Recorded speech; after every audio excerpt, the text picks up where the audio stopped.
Do you struggle with being vulnerable? Do you know what vulnerability is? Let's discuss.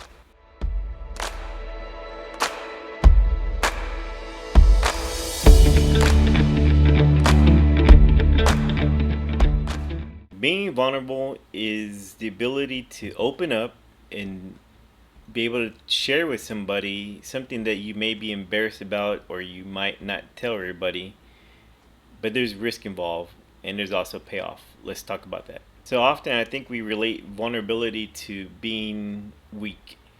So you tell somebody something that you don't really tell everybody, and they judge you, they make fun of you, and you're hurt. And that's becomes a learned cycle where you stop expressing yourself because you're afraid of that same sensation. So a lot of us, I think men in general, or I can speak for myself, we stop being vulnerable because we don't like the rhetoric that we get from releasing information like I like country music, and then you're afraid of judgment. But little do you know, the person you just told might like it as well, but because they're afraid of being vulnerable, they turn around and make fun of you. That's a vicious cycle. Some of the so called negatives from being vulnerable is being hurt, being embarrassed, getting made fun of, getting bullied. Things like that happen when you're vulnerable to people that you really don't know how they're going to take it or not. However, there's good things that come out of it too. So often we become vulnerable in hopes to have a deeper relationship with our friends, family, or loved ones. So we share something with them, hoping that they'll share back or reciprocate or understand what we like or dislike or have the same dislikes. So to have deeper relationships, you share something about yourself. You say, hey, I like country music. And that's something you might not be proud of, or you're afraid of stereotypes of people that like country music, but you just told your best friend that, and your best friend's like, hey, me too. I didn't know that about you.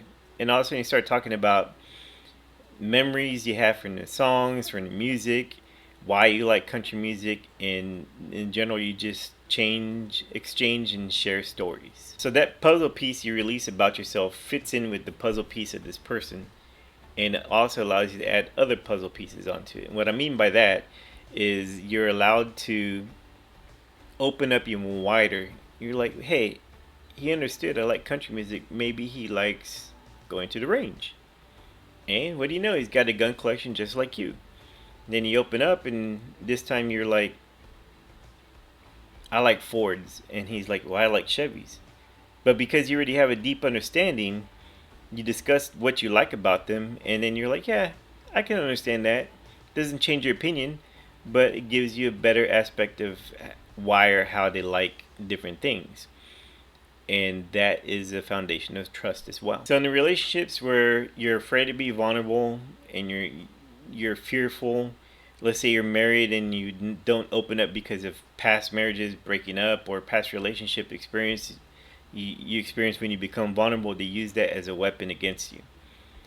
So when you don't open yourself in relationships, you're not really honest with yourself or with that person. Therefore, that relationship is just going to stay shallow. It's not going to get any deeper. It may last a little bit. You may have enough interest to stay, but without a deeper relationship, you may not find the joy that you're looking for in that person or in that relationship with that person. And again, the risk involved is being hurt.